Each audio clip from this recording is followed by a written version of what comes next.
Okay, this is a 2018 Audi SQ5. I'm going to show you how to remove the front door outside handle. And this is the door right here. I already took the handle off. So what you do, the handle was on like that. Just hold it, pull back a little, and the handle comes off.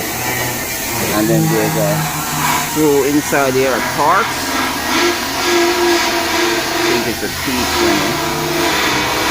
You back that out. And you back that out until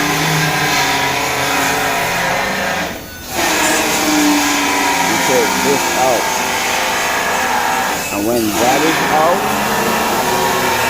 then you pull the handle in the open position, while at the same time you push that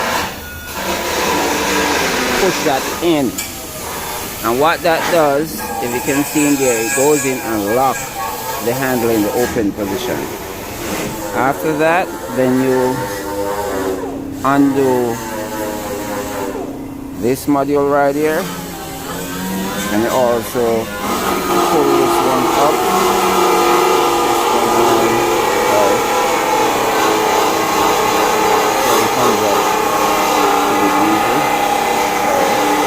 Pull this one up and you undo right there, and then that screw and that screw, I think it's a T-pin. You take those two screws out and then your handle comes off.